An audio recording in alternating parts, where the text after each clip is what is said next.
Hey everybody, welcome to PBI Radio. It's Chris Guns. Today my guest is IBF Flyweight Ladies Champion Ava Knight. Ava has a big fight coming up a week from today in Mexico. And let's see how training's going. Lovely Ava Knight. Welcome to PBI Radio, Ava. Lovely Ava Knight, everybody. Thanks for your time, champ. Yeah, thanks for having me. I know you're busy. You got a big fight coming up, and I'm sure you'd rather be hitting someone or going for a run than talking to me. But I appreciate it. Big fight going on a week from today. You got undefeated Jessica Plata. Jessica Neri Plata, 6-0. And what do you know about Jessica Plata? From what I've seen online, she seems to be a pretty good fighter. She moves around. She's got real good technique. She doesn't look as strong as me, so we're going to use that to our advantage. But, all around, she just seems like a good fighter. She's young, and she's coming up, and she looks eager to win. Mm-hmm. And she's the WBC Youth Female Light Flyweight Champion already, and she went 10 rounds in her last 2 fights. That's pretty impressive for 6-0. And she's not much of a puncher, I don't think. She's got like 1 KO in 6 wins, and she's stepping up to fight you.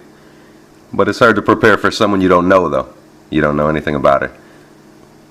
What? Well, we've seen a little bit online. She's got a few things.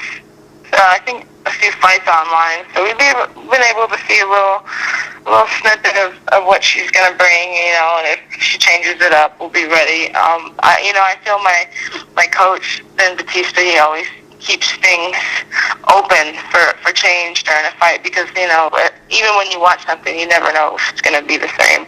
Mm-hmm. How do you see the fight playing out? I'm coming to win. I'm really going there because the last time I fought out in Mexico, I wanted the knockout and I couldn't get it. So I'm eager for it. I want to keep this winning streak going, and I want to make a name for myself. So I'm really going to try and go for the knockout. Mm-hmm. And this is your 5th fight in Mexico, and it's your 4th in a row. Your only loss to Ana Maria Torres was in Mexico. That was your first fight there. Some people would have said, I ain't going back there, but you just kept going back to Mexico. Why do you like Mexico so much? Well, I think it's more so that Mexico likes me. I love being there. I love the fans. They treat women boxers like real boxers, like they do the men in the United States. So we're just on a higher level over there. And every time I go there, it's just another feeling. But after a while, fighting their fighters, they get a little hesitant and they want to boo you sometimes, but after the fight is done and over with and they see the styles, you just win them over. Mm-hmm. And when I'm talking to a girl fighter, I always want to ask them, do you notice any changes in yourself as fight time approaches? A lot of guy fighters get more serious or grumpy, or they just seem like they're mad. What do you see happening week from today? I don't know. I don't think anything really changes. Life still goes on. I've cut a lot of things out of my life during camp, so I guess, after a few times you just get used to it. I've always been a happy fighter. Every time you see me get into the ring, I'll be smiling. So, the whole angry thing for me doesn't work. It's just right when that bell rings that everything changes. So you're not taking it home and maybe beating up your boyfriend or your mom or anything? No. As a girl fighter who's as deep in the game as you are, you had to have some feelings when you saw the Olympics and Queen and Marlon and Claressa. What did you think of Claressa Shields winning the gold? They did a great job. All the women, and it's just great to see that we finally made it this far, so we can be in the Olympics. It's upsetting that the girls like me, we didn't get a chance to do that, but regardless, it's just so good to see that we're making so much progress. And Claressa did a great job in the Olympics. She was there to win, really. She wanted to knock people's heads off, and it came out with the win. And nobody on the men's team could do it. And we had Marlon, who got bronze, who's a great fighter too. And it's just great to see so much effort come out of these women.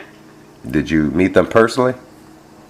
I've met Marlon and sparred her a few times, so I knew that she was going in with great technique. She came up short, but she's still a great fighter. Yeah. So you sparred with her, and what'd you think through after sparring with her? What do you see?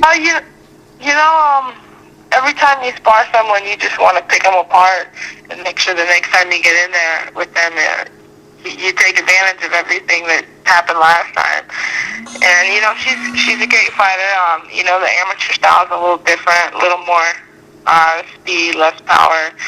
But that she's a good fighter. I'm not gonna say anything bad about her. And speaking of lady boxing, did you see Christy Martin, Mia St. John's fight? I saw the 10th round. And I wasn't too impressed with the last round of that fight. But I'm not gonna talk bad about them either. They did a lot for the sport when they were in it. This last fight, I feel they didn't get enough press as they should have for being two women who were so big in boxing, fighting each other again. But after it's done and over, we still have a lot of young champions right now who are a lot better, who should be, getting more press. Yeah, they're kind of old now, but Christy Martin first, though, with the help of Don King, of course, broke the barrier. She was featured on like every magazine. She was everywhere back in the late 90s, and she was always on every single Don King card. What did she do for women's boxing, Christy Martin? She set it in stone. She was the fighter that came in there to fight, whether she won or lost. She was there to put on a good show, and she always did. She did a good job at it. She set a good example for women who just want to get in there and do what they're destined to do. So, she set a good cornerstone. I believe after she quit, it may have sort of just dropped off. Nobody was there to just carry everything that they had started, and then women's boxing just went down the hole because they went from having women, on Don King and the big television fights, and all of a sudden when they were gone, it was nothing. And I don't think they did anything to help that, but hopefully we could change that around. And what did Mia bring to the sport? I never really followed Mia's career, just because the way she went with it. I know she went through Playboy, and